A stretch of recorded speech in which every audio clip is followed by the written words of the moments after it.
Sepandai-pandainya tupai melompat, suatu saat pasti bakalan jatuh juga. Begitu pula manusia. Sepinter-pinternya manusia bersiasat atau memanipulasi apapun, suatu saat pasti akan ada waktunya dia bakalan kepleset juga. Dahulu kala ada cerita tentang seorang penguasa yang lupa diri dan selalu ngerasa dirinya itu paling hebat. Saking belagunya, dia sampai bilang, "Kalian hebat kalau bisa ngalahin saya." Itu yang ngomong adalah penguasa yang katanya pengen ngancurin orang yang ngebesarin dia. Nah, penguasa itu kabarnya saat ini lagi sekarat. Sekarat dalam artian bukan soal fisik, tapi soal reputasi politiknya yang udah sekarat. Kekuasaan yang dulu ada di tangannya dan bisa seenaknya dia pakai untuk membungkam lawan politiknya, sekarang mulai hilang. Gua rasa si mantan penguasa ini udah tahu kalau reputasi politika lagi sekarat, dan mungkin karena itulah dia nongol ke publik di tengah bencana, bukan ngomongin cara menangani bencana dengan baik dan benar atau merasakan duka cita, tapi malah ngomongin ijazahnya. Mari kita mulai pose proof-nya. Ini dia. Warna-warna. Logonya mana? Kamera udah fokus belum? Papnya mana, woi? Ya, ini kan sebuah isu yang sudah 4 tahunan ya dibicarakan, dan sebetulnya saya sudah matanu diam, tidak banyak menanggapi. Karena apa? Ijazahnya saya pegang gitu loh. Bapak pegang ijazah. Kenapa? Tetapi saya tidak menyampaikan kepada publik ijazah itu karena yang pertama ada aduan ke Barreskrim. Yang kedua, saya dituduh ijazah saya palsu. Artinya yang menuduh itu yang harus membuktikan. Si Jokowi ini kayaknya lagi kebingungan gimana caranya ngembaliin citranya dia yang udah ancur-ancuran. Sampai akhirnya dia milih diwawancara aja untuk menaikkan citranya yang udah hancur. Tapi sayangnya itu dilakuin di saat Indonesia lagi berduka karena musibah bencana di Sumatera. Kelihatan gak etis gitu kan? Di acara itu si Jokowi nongol dengan penampilan yang kalau menurut gue tuh sangat-sangat menyedihkan banget. Gue gak ngeliat lagi Jokowi yang dulu seger dan powerful. Malah lebih kelihatan kayak tua renta dan lemah. Kayak orang linglung gitu. Suaranya gemeteran, mukanya pucat, dan belakangan juga rame video yang isinya cara dia berjalan udah mulai goyang dengan rambut yang mulai botak karena rontok. Nah, pertanyaannya, apakah dia masih sakit?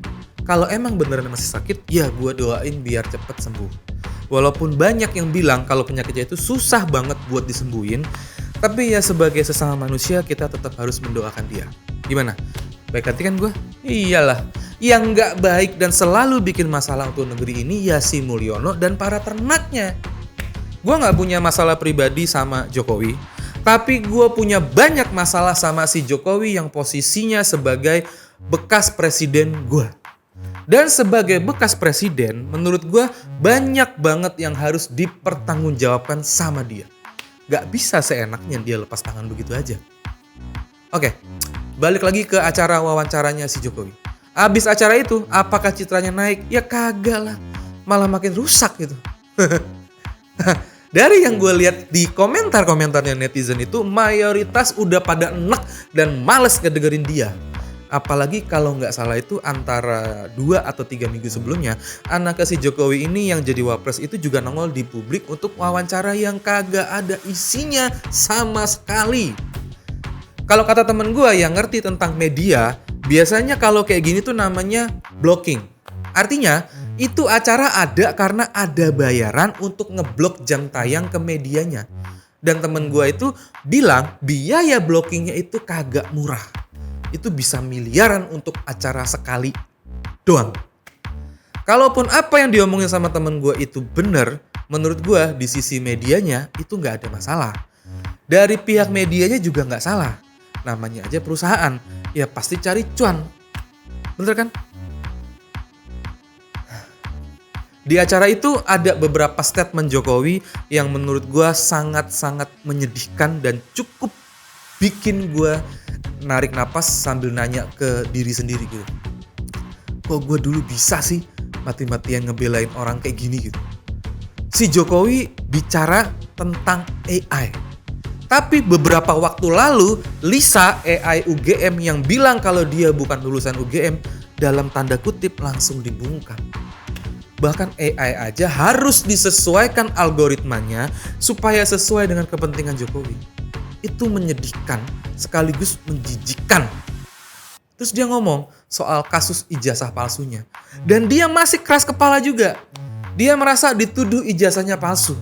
Katanya kalau nuduh harus dengan bukti.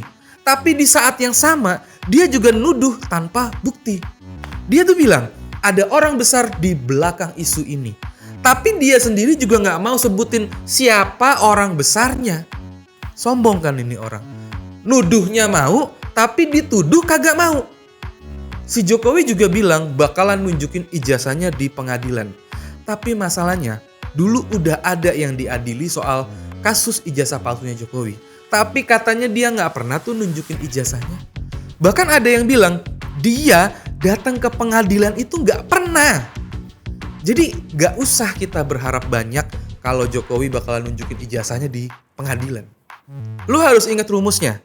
Apapun yang dikatakan Jokowi itu artikan sebaliknya. Isu ijazah ini menurut gua akan menjadi anti klimaks.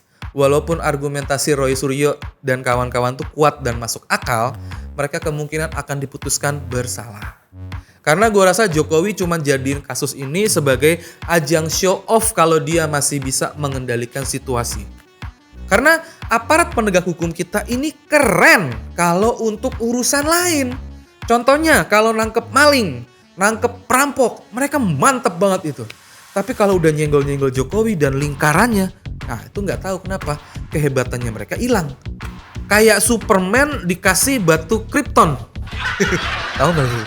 Contohnya apa? Tuh lihat si Sylvester. Udah terpidana, kagak pernah ditangkap, malah jadi komisaris. Mantep nggak itu? Dalam hukum acara nih, siapa yang menuduh itu yang harus membuktikan. Itu yang saya tunggu itu coba dibuktikannya seperti apa. Dan itu akan lebih baik kalau pembuktiannya itu di pengadilan. Sehingga betul-betul akan kelihatan proses hukumnya, akan kelihatan adilnya, karena yang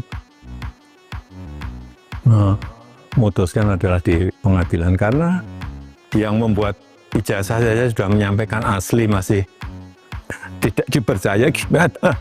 Dan yang saya lihat ini memang ada agenda besar politik, ada operasi politik yang sehingga bisa sampai bertahun-tahun nggak rampung-rampung karena keinginan mereka untuk mendowngrade. Di acara itu juga si Jokowi bilang yang ngeluarin ijazahnya aja udah bilang kalau ijazahnya itu asli, tapi nggak dipercaya. Ya masalahnya mereka itu terindikasi udah terafiliasi sama elu, Jok. Makanya kagak dipercaya.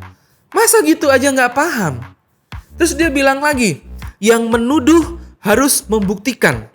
Menurut gue itu berlaku untuk orang yang gak hidup dari uang rakyat, alias bukan pejabat. Kalau buat gue, pejabat itu gak boleh nutupin identitasnya dari rakyat. Apalagi sekelas presiden atau pejabat tingkat nasional. Kok lu enak bener hidup dari duit rakyat, fasilitas dikasih sama rakyat, tapi rakyat mau tahu ijazah lu aja lu ribetin. Paham gak itu? Isu ijazah palsu ini kelihatan banget bikin reputasi politik Jokowi sekarat. Dia mau cuek juga nggak bisa karena reputasi politiknya yang nanti bakalan menyelamatkan anak-anaknya. Kalau gue pikir-pikir lagi, kalau bukan karena reputasi politik Jokowi, Gibran itu nggak bakalan jadi wapres. Kaisang nggak bakalan jadi ketum partai. Bobi nggak akan jadi gubernur. Sedangkan untuk para penjilatnya, tidak akan ada yang jadi menteri atau komisaris BUMN. Itulah kenapa Jokowi kelihatan mati-matian mengcounter isu ijazah palsu ini. Bahkan kabarnya sampai nyewa tenaga influencer dan buzzer yang fantastis jumlahnya. Karena saat ini kelihatan banget orang-orang yang disebut kaki tangannya di kekuasaan itu lagi diobok-obok semua. Kayak si Bahlil, Raja Juli, sampai anaknya si Gibran itu juga udah disenggol. Walaupun mereka disenggol karena kinerjanya mereka sendiri, cuman kalau reputasi politik Jokowinya lemah atau melemah, ya umur jabatan mereka bisa-bisa gak bakalan lama lagi. Sedangkan Jokowi masih butuh mereka untuk melindungi dia dari masalah-masalah yang bisa menyerang dia. Inilah contoh orang yang pas lagi berkuasa itu yang dipikirin cuman ego, kekuasaan, dan duit. Sisa hidupnya kagak bakalan tenang sama sekali. Apa lo? Warna. Logonya mana? Kamera udah fokus belum? Topnya mana, woi?